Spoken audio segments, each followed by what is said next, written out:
하나님 말씀 보도록 합니다. 열왕기하 25장 1절에서 17절까지 말씀. 열왕기하 25장 1절에서 17절 말씀 다같이 봉독합니다.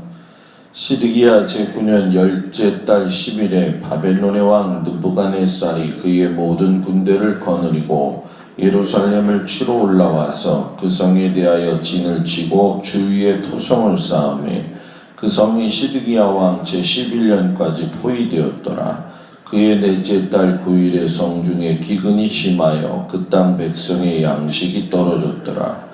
그 성벽이 파괴됨에 모든 군사가 밤중에 두 성벽 사이 왕의 동산 견문길로 도망하여 갈대아인들이 그 성읍을 에워쌌으므로 그가 아라바 길로 갔더니 갈대아 군대가 그 왕을 뒤쫓아서 여리고 평지에서 그를 따라잡음에 왕의 모든 군대가 그를 떠나 흩어진지라. 그들이 왕을 사로잡아 그를 리블라에 있는 바벨론 왕에게로 끌고 가매 그들이 그를 신문하니라. 그들이 시드기야의 아들들을 그의 눈앞에서 죽이고 시드기야의 두 눈을 빼고 노사슬로 그를 결박하여 바벨론으로 끌고 갔더라. 바벨론 왕 느부갓네살의 19째 5월 7일에 바벨론 왕의 신복시대장 느부사라단이 예루살렘에 이르러 여호와의 성전과 왕궁을 불사르고 예루살렘의 모든 집을 귀인의 집까지 불살랐으며 시대장에게 속한 갈대아 온 군대가 예루살렘 주위의 성벽을 헐었으며 성중에 남아있는 백성과 바벨론 왕에게 항복한 자들과 무리 중 남은 자는 시대장 느부사라단이 모두 사로잡아가고 시대장이 그 땅에 비천한 자를 남겨두어 포도원을 다스리는 자와 농부가 되게 하였더라.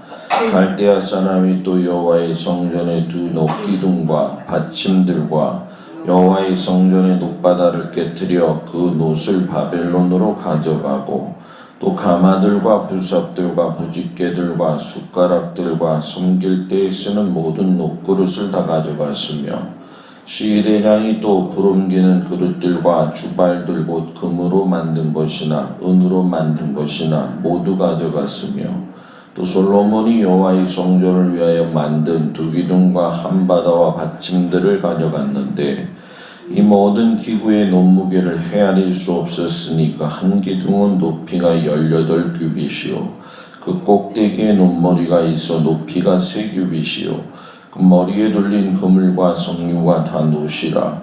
다른 기둥의 장식과 그물도 이와 같았더라. 아멘. 하나님이 떠나신 결과라는 제목을 가지고 오늘 아침 말씀을 묵상하겠습니다. 하나님의 계획은 지금도 우리가 알 수 없지만 분명한 것은 북이스라엘과 유다의 멸망 이야기를 보면서 죄값의 결과가 얼마나 크고 무서운가 그것을 알 수가 있는 거죠.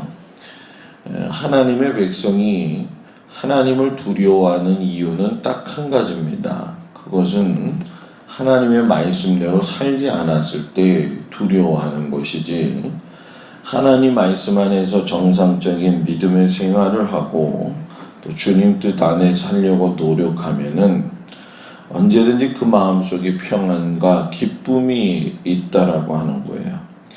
그렇기 때문에 여러분들이 신앙생활을 잘 하고 있는지 못하고 있는지는 여러분들의 마음속에 평안과 안식감이 얼마나 있느냐 그것이 하나님을 의뢰하는 믿음으로 나타나는 것이고 그것이 심란하지 아니하도록 주님을 보고 가는 것이 기본적인 척도가 되는 것이죠. 예수를 믿어도 그 안에 불안하고 뭔가 찜찜한 게 있다고 한다면 믿음으로서는 해결하지 못할 문제들을 자신 스스로가 갖고 있다라는 얘기예요. 자, 이럴 적에 우리가 중요하게 생각할 것이 뭐냐? 인간이 노력을 해도 문제가 해결이 안 된다. 그러면 이미 그 문제는 내 손을 떠난 것이다 라는 얘기예요. 내가 아무리 붙잡고 있는다고 해서 그 문제가 해결될 것이라는 것은 그건 욕심이고 나의 생각입니다. 신앙생활도 마찬가지 아니겠어요? 내가 주님 안에서 평안함을 느끼지 못하면서 그것을 꼭 붙들고 간다는 얘기는 아직도 미련은 남아있지만 믿음은 없기 때문에 여러 가지 면에서 그 부족한 부분들이 많은데 그것을 내려놓으면 마음이 편안합니다. 왜? 하나님이 하실 일과 내가 할 일이 구분이 되기 때문에 그렇다는 거죠. 내 소원을 떠났다는 것은 내 삶의 노력으로도 또 나타나는 결과로도 하나님 안에서 이 문제를 해결할 수 있는 것이지 내 손 안에서는 해결할 수 없다는 겁니다. 특별히 회개하지 않은 결과인데도 불구하고 철저하게 인간의 모습을 가지고 방법을 따라서 문제를 해결하려고 하는 경우가 있는 것이 사실이에요. 그렇게 되면 결국 하나님이 떠나신 결과를 경험할 수밖에 없다는 거죠. 그래서 오늘도 이 말씀 속에서 보게 되면 하나님이 이미 작정하시는 일을 하시는 데는 분명한 기회들이 있었다라는 사실이에요. 시드기야가 치리한 후에 세력이 커지는 바벨론의 왕 느부갓네살을 보게 됩니다. 아수르도 그 나라의 기미가 쇠퇴해지고 애굽 같은 경우도 쇠퇴해지게 되고 있는데 이 바벨론 왕 느부갓네살이 우리가 잘 알고 있는 것처럼 히스기야가 병들었을 때에 문 하나로 왔던 것 기억을 하실 겁니다. 그들이 모든 것들을 보고 갔고 나름대로의 준비성을 가지고 공격을 했다는 거예요. 세상은 우리를 바라볼 적에 그냥 보지 않습니다. 우리는 세상을 보고 감정적으로 대할 때가 많이 있지만 세상은 우리 믿는 자들에게 빠져나갈 수 있는 구멍을 주면서 어리숙하게 공격하지 않는다는 거예요. 그런 사실을 안다고 한다면 우리가 어떻게 해야 되느냐? 우리의 문제를 손 놓고만 있는 게 아니라 그때서야 비로소 하나님을 붙들어야 된다는 거죠. 예루살렘 성이 구조상 둘러싸이면 빠져나갈 길이 없습니다.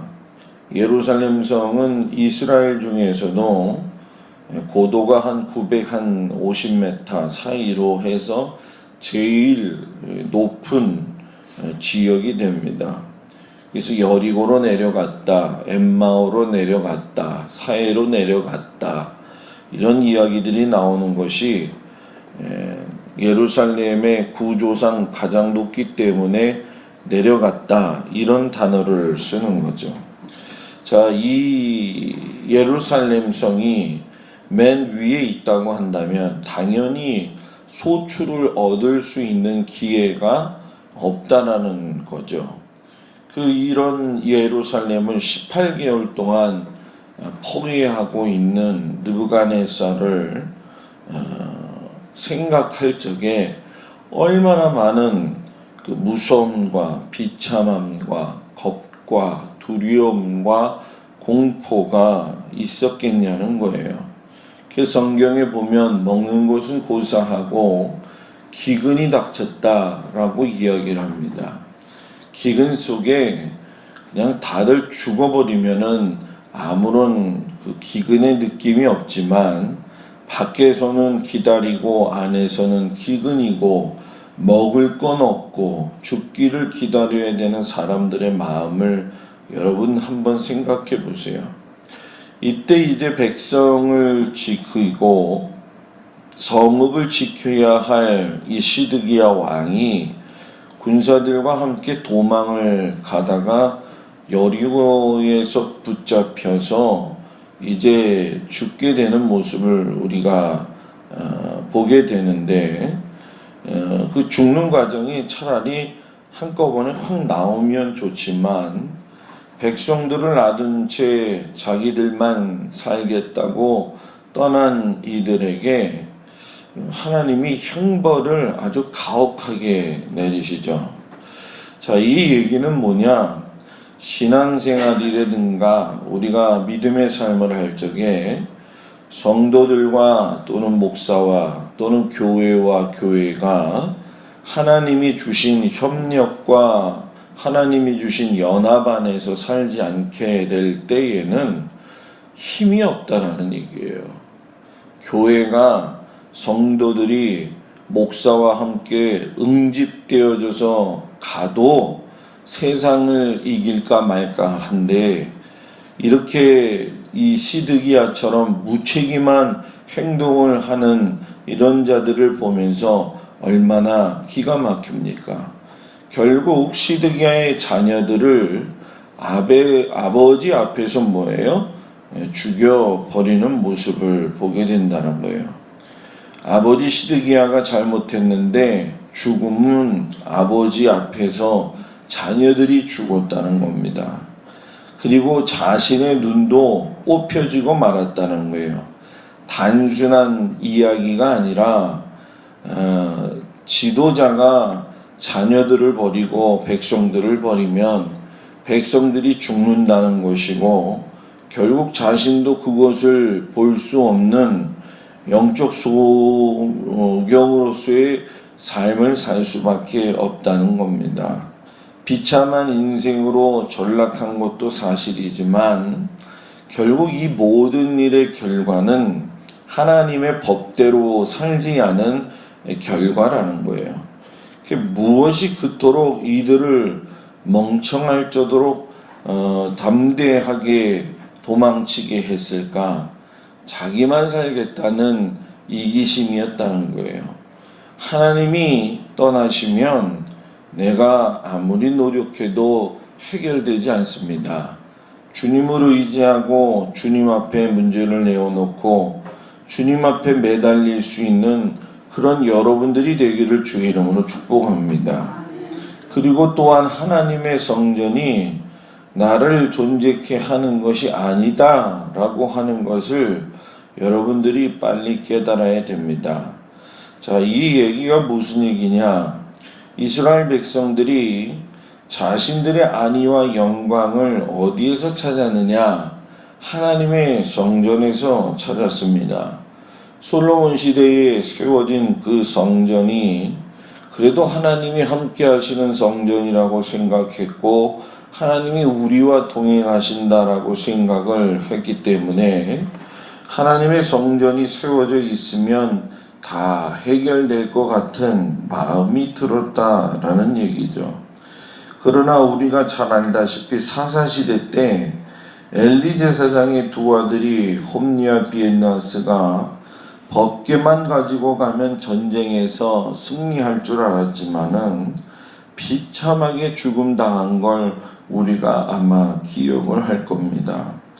느부자라단이 여호와의 성전과 왕궁뿐만이 아니라 눈에 보이는 모든 집을 신분 고하를 막론하고 다 태워버리고 또 쓸만한 사람들은 전부 잡아가지고 비천한 자들은 농부가 되게 합니다. 그리고 기가 막힌 것은 성전의 두 녹기둥이었던 보아스와 야긴의 놋을 취하고 놋바다의 놋도 취하고 모든 것을 다 가져갔다는 거예요.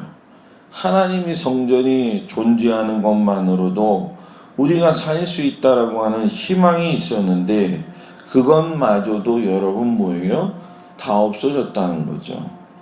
성전이 교회가 명목상의 건물만 있다고 해서 성도들이 새 힘을 얻고 사는 것이냐?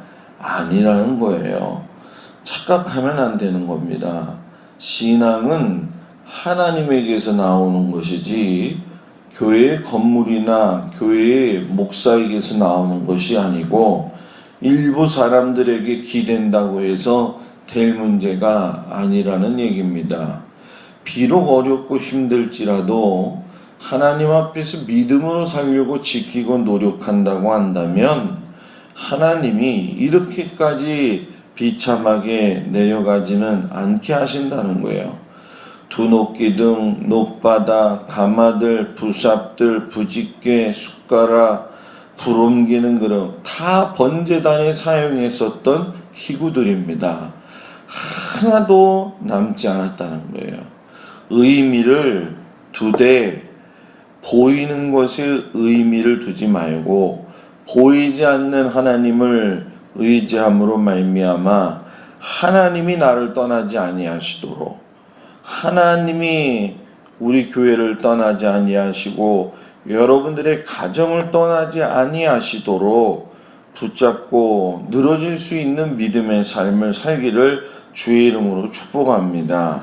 하나님이 떠나시면 안 됩니다. 하나님을 붙드는 오늘 하루가 되기를 주의 이름으로 축복을 드립니다. 기도하겠습니다.